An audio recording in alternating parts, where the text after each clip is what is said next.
La sombra sobre la corona. Reconstrucción de una crisis silenciosa en Heathrow. Cuando una historia irrumpe en el corazón de una institución centenaria, rara vez lo hace de manera abrupta.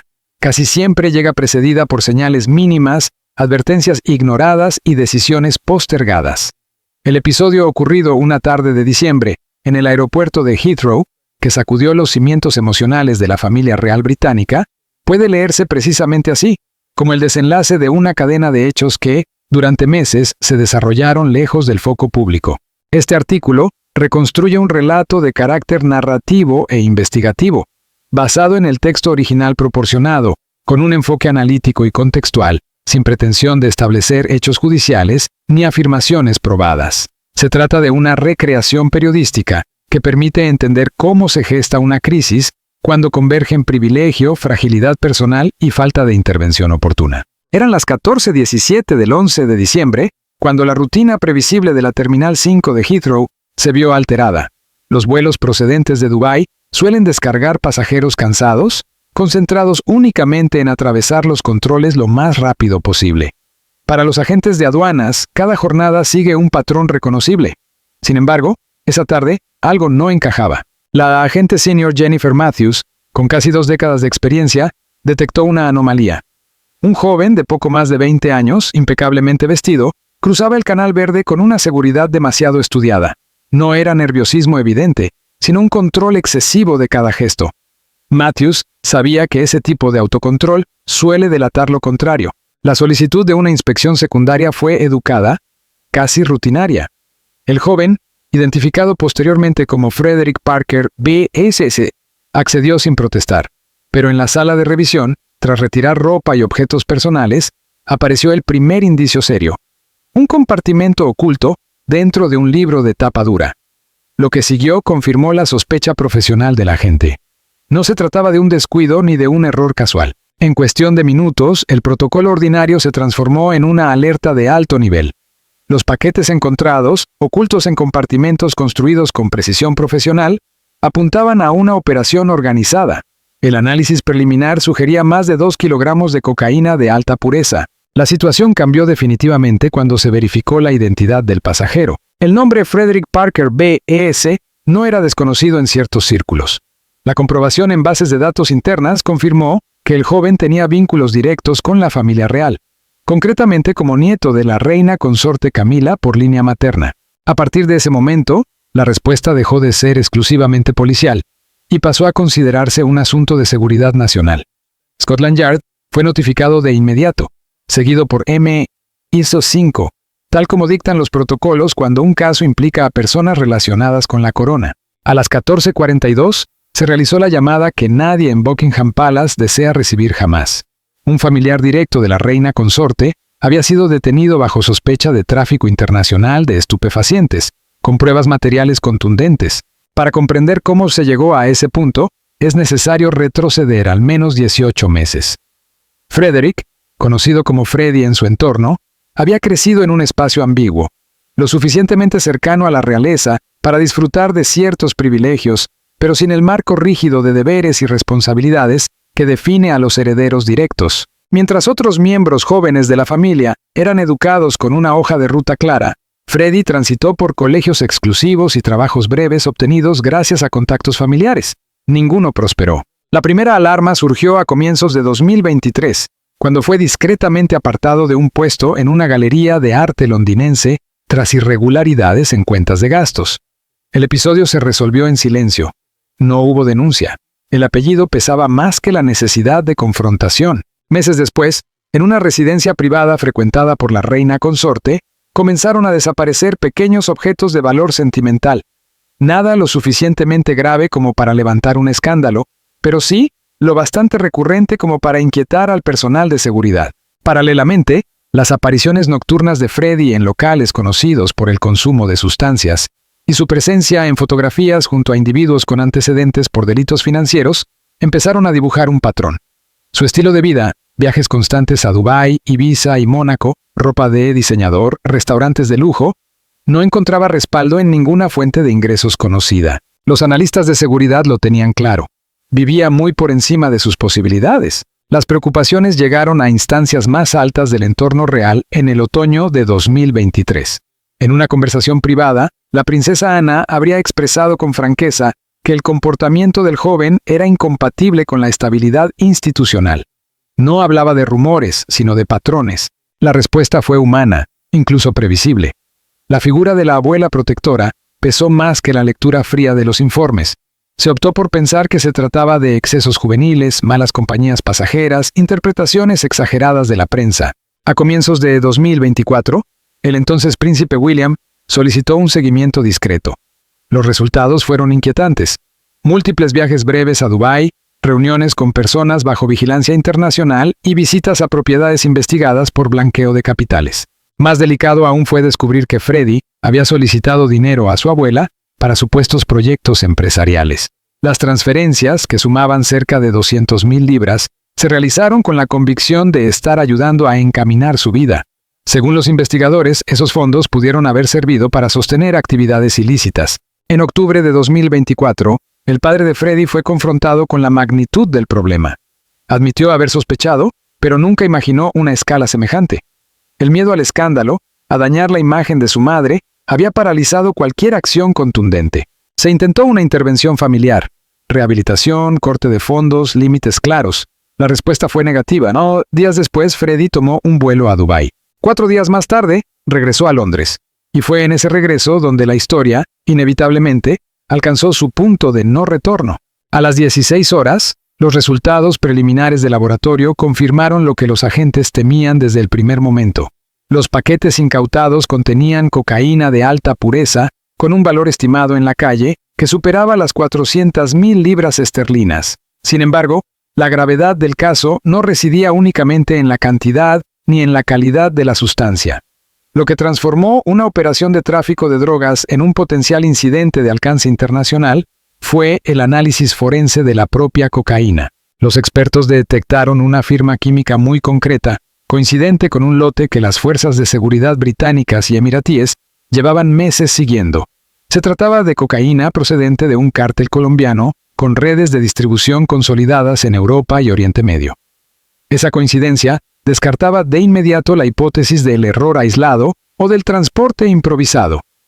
Frederick "Freddie" Parker, B.E.S., no era un mensajero ocasional ni un joven inconsciente atrapado en una mala decisión. La sofisticación del método de ocultación, la cantidad transportada y, sobre todo, los vínculos con redes criminales ya conocidas indicaban que formaba parte activa de una estructura internacional organizada. Con estos datos sobre la mesa, la detective jefa Sarah Griffiths convocó a su equipo en una sala segura de Scotland Yard. A la reunión asistieron especialistas en delitos relacionados con estupefacientes, analistas de crímenes financieros y representantes de los servicios de seguridad del Estado, cuya competencia incluye cualquier actividad delictiva susceptible de comprometer la seguridad nacional o la integridad de las instituciones británicas. La detención de un miembro de la familia real, aunque fuera de forma indirecta, encajaba plenamente en esa categoría. El equipo forense expuso sus conclusiones con precisión quirúrgica. Las dobles paredes y compartimentos falsos, hallados en la maleta de Freddie, habían sido construidos de manera profesional, con herramientas y conocimientos especializados. No era algo que pudiera improvisarse en un garaje. Todo apuntaba a una organización con experiencia contrastada en operaciones de contrabando. Además, el embalaje de la cocaína coincidía con el patrón observado en otras incautaciones vinculadas al mismo cártel. Uno de los elementos más comprometedores surgió del análisis del teléfono móvil incautado durante el arresto. En él se encontraron comunicaciones cifradas con interlocutores ubicados en Dubái, Colombia y varias ciudades europeas. El lenguaje empleado, lleno de códigos y referencias veladas, coincidía con el utilizado habitualmente para coordinar envíos y pagos en el tráfico internacional de drogas. La investigación financiera añadió una capa aún más inquietante.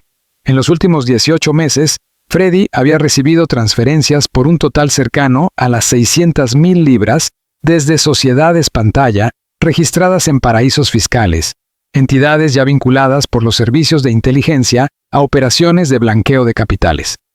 Aunque llevaba un estilo de vida lujoso, también había canalizado importantes sumas a través de cuentas de criptomonedas, un método habitual para ocultar el origen y destino de los beneficios del narcotráfico.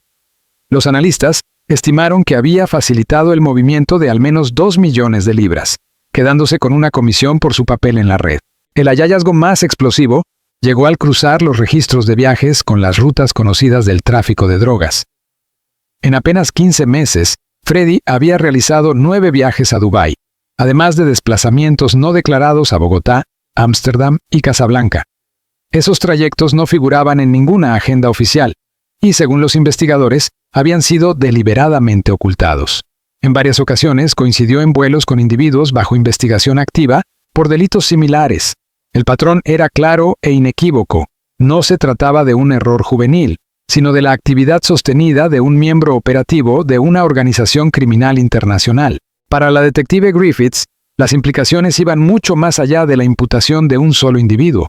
Si Freddy había operado con ese nivel de sofisticación durante más de un año, surgían preguntas incómodas sobre los mecanismos de control y seguridad en torno a la familia real. ¿Habían sus conexiones servido de escudo? Existió reticencia institucional a investigar con la contundencia necesaria. Y, sobre todo, aparecía una cuestión especialmente delicada: el dinero que había recibido de Camila, una suma cercana a las 200.000 libras entregadas en varios pagos.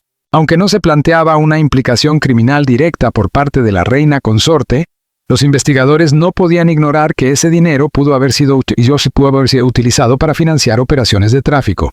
Incluso sin conocimiento del destino real de los fondos, la mera conexión resultaba devastadora en términos de imagen y potencialmente explosiva en el plano legal. A las 18 horas, la detective informó al comisionado de la Policía Metropolitana, quien a su vez trasladó la situación a la ministra del Interior. El consenso fue inmediato. Frederick Parker, B.S., sería acusado de múltiples cargos por tráfico internacional de estupefacientes, blanqueo de capitales y participación en crimen organizado. La Fiscalía solicitaría prisión preventiva, dada la gravedad de los delitos y el evidente riesgo de fuga. Antes de hacer públicas las acusaciones, sin embargo, el Palacio debía ser informado, no por cortesía, sino por necesidad institucional. Sir Clive Alderton, secretario privado del rey, llevaba toda la tarde recibiendo informes y preparándose para una conversación inevitable. A las 19:15, en una sala segura del Palacio de Kensington, expuso la magnitud del desastre al príncipe William. Las pruebas eran abrumadoras, los cargos inminentes, y la noticia llegaría a los medios al amanecer. El palacio disponía de apenas 12 horas para prepararse para un escándalo que prometía copar titulares en todo el mundo y cuestionar el juicio, la supervisión y las conexiones de la familia real. William escuchó en silencio, endureciendo el gesto a cada detalle antes de formular la pregunta clave. ¿Mi padre ya lo sabe? La respuesta llegó pocas horas después, durante una reunión de emergencia convocada a las 21:00 en el Salón Azul del Palacio de Buckingham, un espacio elegido por su privacidad. Allí se reunieron el rey Carlos, la reina Camila, el príncipe William, la princesa Ana y Sir Clive. Hasta ese momento, Carlos y Camila solo sabían que se trataba de una urgencia familiar. Los detalles se reservaron para un entorno controlado. William tomó la palabra con voz firme, cargada de una ira contenida. Explicó el arresto en Heathrow, la cocaína oculta en la maleta, los cargos inminentes y la solidez de las pruebas. El silencio posterior fue absoluto. Camila palideció, llevándose la mano al cuello en un gesto instintivo, mientras Carlos permanecía inmóvil, como si las palabras no lograran penetrar. La reacción de Camila fue de incredulidad y negación. Insistió en que debía tratarse de un error, en que Freddy solo era un chico, propenso a malas decisiones, pero no un criminal. La princesa Ana respondió con la franqueza que la caracteriza. Recordó su edad, la duración de las actividades investigadas y la magnitud de los delitos. No era una imprudencia juvenil, sino crimen organizado a gran escala. William deslizó entonces un dossier sobre la mesa. Fotografías, registros financieros, informes de vigilancia y documentos de viaje componían un retrato detallado de la actividad criminal. Camila lo abrió con manos temblorosas. Carlos observó por encima de su hombro, envejeciendo visiblemente a cada página. El momento más devastador llegó al abordar el origen de parte de los fondos. William explicó que el dinero entregado por Camila había sido utilizado, al menos en parte, para facilitar compras y distribución de drogas. Nadie la acusaba de delito, pero la conexión entre la reina consorte y una red internacional de narcotráfico era ya un hecho desde el punto de vista de la investigación. La compostura de Camila se quebró. Entre sollozos, Afirmó que creía estar ayudando a su nieto a iniciar negocios legítimos, confiando en oportunidades de inversión que él mismo le había presentado. Esa ceguera voluntaria, como fue descrita posteriormente en una reunión privada de alto nivel, no solo precipitó la caída de un individuo, desencadenó una crisis constitucional sin precedentes recientes. Cuando el silencio se hizo insostenible, fue el propio rey Carlos quien formuló la pregunta que flotaba en el aire con un peso casi físico. ¿Qué ocurre ahora? ¿Cuáles son las consecuencias legales? ¿Qué implica todo esto para la monarquía? La respuesta llegó con la frialdad técnica del derecho. Sir Clive Alderton, con precisión jurídica, explicó el escenario que se avecinaba. Frederick Parker comparecería ante un magistrado a la mañana siguiente. Dada la gravedad de los cargos y el evidente riesgo de fuga, la Fiscalía de la Corona solicitaría prisión preventiva. El juicio podría demorarse entre 6 y 12 meses, pero el desenlace parecía prácticamente inevitable.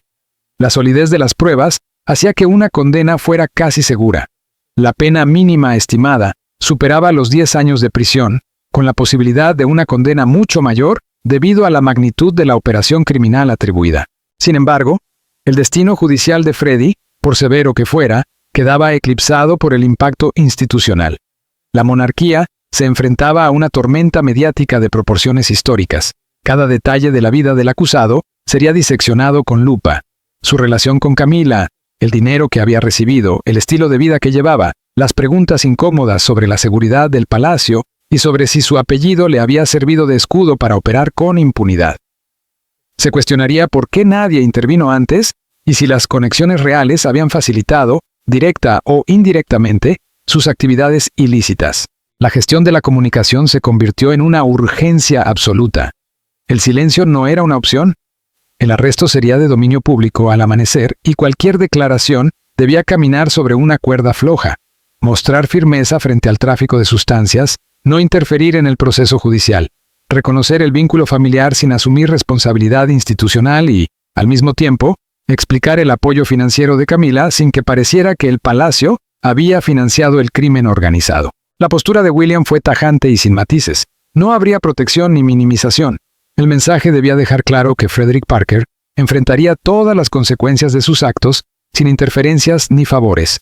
La familia real cooperaría plenamente con las autoridades y reconocería la gravedad de los delitos. Frente a esa línea dura, Camila reaccionó desde el dolor. Para ella no era un nombre en un expediente judicial, sino su nieto. Insistió en que necesitaba ayuda, rehabilitación, no prisión. Buscó alternativas, soluciones humanitarias, algún resquicio que evitara el castigo absoluto. La respuesta de Anne fue tan dura como necesaria. Freddy no era una víctima de un error aislado, había participado activamente en el tráfico de sustancias que destruyen vidas, utilizando su cercanía con la familia real como cobertura. Lo que necesitaba no era compasión institucional, sino rendición de cuentas. Y lo que la corona debía demostrar, de forma inequívoca, era que nadie está por encima de la ley, sin importar su apellido ni su proximidad al trono. La reunión se prolongó hasta pasada la medianoche. Las voces subieron y bajaron, cargadas de tensión, culpa y miedo al futuro. Al dispersarse, en las primeras horas del 12 de diciembre, las decisiones estaban tomadas. El palacio emitiría un comunicado expresando conmoción y cooperación total con las autoridades. Camila no visitaría a Freddy en custodia ni asistiría a sus comparecencias judiciales. Y la decisión más dolorosa de todas, el rey Carlos autorizaría en privado que no hubiera ningún trato especial, ninguna intervención, ningún uso de influencia real para suavizar las consecuencias legales. A las 10:30 de la mañana del 12 de diciembre, Frederick Parker compareció ante el Tribunal de Magistrados de Westminster por videoconferencia desde el centro de detención, donde había pasado la noche. La sala estaba abarrotada. Medios nacionales e internacionales llenaban cada espacio disponible. El caso ya era calificado como el escándalo criminal vinculado a la realeza más sensacional de las últimas décadas. En la pantalla apareció un Freddy irreconocible. Vestía ropa estándar de custodia, sin rastro del lujo que había marcado su vida pública. La imagen mostraba a un joven asustado, reducido, enfrentando el colapso total de su futuro. Los cargos fueron leídos con precisión clínica: importación de una sustancia controlada, cocaína, con intención de suministro, posesión con intención de suministro, participación en crimen organizado, lavado de dinero, conspiración para el tráfico de sustancias controladas. Cada acusación conllevaba penas severas. En conjunto, configuraban una condena potencial que podría mantenerlo en prisión hasta la madurez. La Fiscalía de la Corona, representada por la fiscal senior Elena Merchant, expuso el caso con una eficacia demoledora. Freddie había sido detenido en el aeropuerto de Heathrow con más de 2 kilos de cocaína de alta pureza, con un valor estimado superior a las 400,000 libras. La droga estaba oculta en compartimentos profesionales, evidencia clara de la implicación de organizaciones criminales sofisticadas. El análisis financiero reveló transferencias por más de 600,000 libras provenientes de entidades vinculadas al tráfico y al lavado de dinero. Los registros de viaje mostraban múltiples desplazamientos a centros neurálgicos del narcotráfico internacional. No se trataba de un error juvenil ni de una mala decisión aislada, sino de criminalidad organizada de alcance internacional. La defensa intentó solicitar libertad bajo fianza. Alegó fuertes vínculos familiares en el Reino Unido, ausencia de antecedentes penales y disposición a entregar el pasaporte y cumplir cualquier condición impuesta por el tribunal. El argumento, sin embargo, careció de peso frente a la evidencia. El magistrado fue claro y contundente. Dada la gravedad de los cargos, la solidez de las pruebas, las conexiones internacionales y el alto riesgo de fuga, la fianza quedaba denegada. Freddie permanecería en prisión preventiva hasta su juicio en la Crown Court. La próxima audiencia se fijó para el 15 de enero de 2026. Fuera del tribunal, el caos fue inmediato. Todos los grandes medios británicos estaban presentes, junto a cadenas internacionales transmitiendo en directo. Los titulares se escribieron solos: nieto real encarcelado por tráfico de drogas, crisis en la familia de Camila, el palacio sacudido por un escándalo criminal. Las imágenes de Freddie siendo trasladado en una furgoneta de seguridad recorrieron el mundo en cuestión de minutos. En Buckingham Palace, el equipo de comunicación llevaba horas preparando la respuesta. A las 11 en punto, apenas 30 minutos después de concluida la comparecencia, se emitió el comunicado oficial. Breve, formal y deliberadamente distante, el texto subrayaba que el palacio era consciente de los graves cargos, que serían tratados exclusivamente por la vía judicial, y que la familia real no intervendría de ningún modo. Expresaba, además, solidaridad con las víctimas del crimen relacionado con sustancias. Pero el impacto mediático fue mucho más allá del comunicado. Periodistas de investigación comenzaron a reconstruir la vida de Freddie con rapidez implacable. Surgieron fotografías en fiestas junto a criminales conocidos, entradas a clubes nocturnos bajo investigación, viajes en primera clase a ciudades clave del tráfico internacional. Testimonios de antiguos amigos revelaron un patrón inquietante: consumo, venta de drogas en círculos sociales acomodados y una confianza casi arrogante en su inmunidad. Uno de ellos declaró que Freddie creía sinceramente que su vínculo familiar lo protegía de cualquier consecuencia. Pensaba que ser el nieto de Camila era un escudo, confesó. Las grandes cadenas estadounidenses dedicaron una cobertura exhaustiva a un caso que, en cuestión de horas, cruzó fronteras y se instaló en el centro del debate público internacional.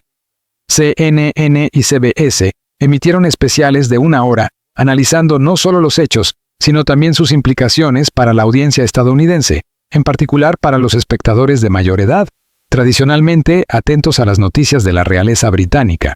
Lo que comenzó como una noticia policial terminó convirtiéndose en un símbolo incómodo: la confirmación de que el privilegio puede derivar en una peligrosa sensación de impunidad y que incluso las familias presentadas durante décadas como modelos de deber y rectitud no están exentas de las mismas disfunciones, errores y conductas criminales que afectan al resto de la sociedad. Para Camila, las consecuencias fueron inmediatas y demoledoras.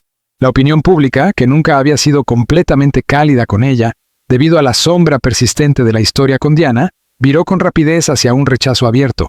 Sondeos realizados en los días posteriores al arresto de su nieto Freddie revelaron cifras contundentes. El 68% de los encuestados en el Reino Unido consideraba que Camila debía pedir disculpas públicas por haber proporcionado dinero que terminó financiando actividades criminales. El 53% opinaba que debía apartarse de sus funciones oficiales hasta que concluyera el juicio, y un significativo 39% llegaba a plantear que debería perder por completo el título de reina consorte. Para el final del 12 de diciembre, menos de 24 horas después del arresto, el daño a la posición de Camila y a la reputación de la monarquía era ya profundo, y, Lo que resultaba más inquietante seguía creciendo.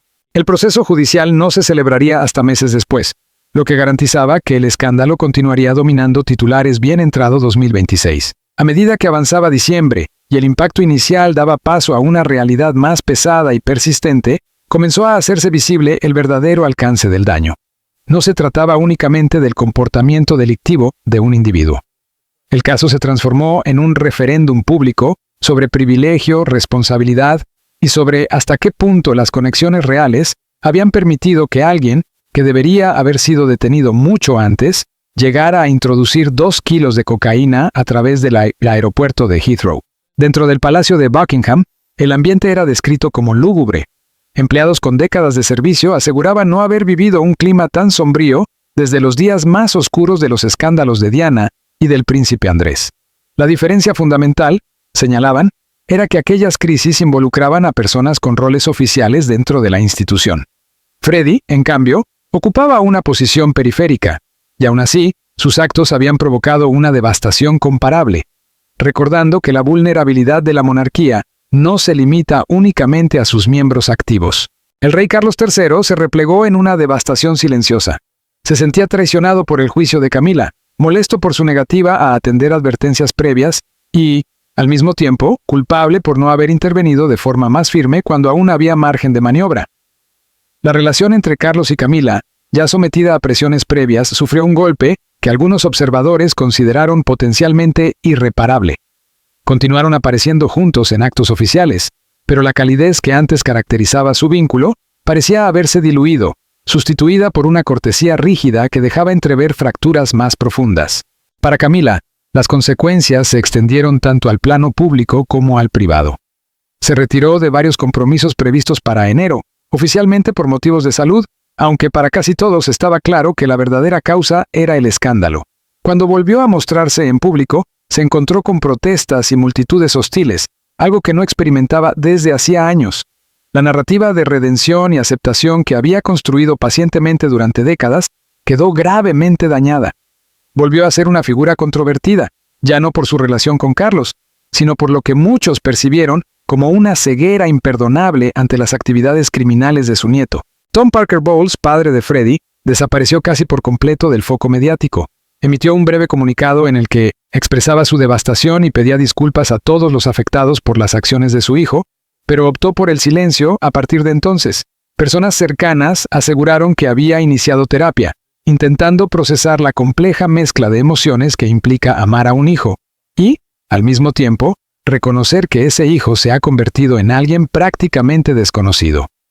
El peso de la culpa por no haber visto, o haber decidido ignorar, las señales de alarma, y por haber priorizado la protección familiar frente a la necesidad de afrontar una conducta delictiva, se volvió abrumador. El futuro inmediato de Freddie se perfilaba sombrío y sin margen para la ambigüedad. Permanecía bajo custodia en una instalación separada de la población general debido a su perfil mediático. Su equipo legal se preparaba para el juicio, aunque la solidez de las pruebas hacía que la mayoría de los analistas consideraran la condena como prácticamente inevitable. La única incógnita real era la duración de la sentencia, con estimaciones que oscilaban entre los 12 y los 20 años de prisión. Más allá de las consecuencias individuales, el escándalo provocó una reflexión más amplia. El caso puso de relieve cómo el privilegio puede convertirse en un escudo que retrasa la rendición de cuentas, cómo la lealtad familiar puede terminar facilitando comportamientos destructivos en lugar de corregirlos, y cómo las instituciones creadas para proteger su reputación pueden acabar protegiendo, sin quererlo, a quienes más las ponen en peligro.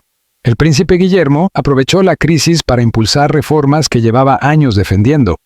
Propuso controles más estrictos y una supervisión reforzada para todos los miembros de la familia extensa, con acceso a propiedades reales o que pudieran beneficiarse de conexiones con la corona. Insistió en la suspensión inmediata de cualquier apoyo financiero a familiares involucrados en actividades dudosas, subrayando que los fondos no deberían fluir sin una rendición de cuentas clara. Además, reclamó protocolos que obligaran a la seguridad del palacio a informar directamente a las autoridades cuando existieran sospechas de delitos en lugar de gestionarlas internamente. La princesa Ana respaldó estas medidas con su habitual franqueza. En una reunión privada señaló que el sentimentalismo no puede estar por encima de la seguridad.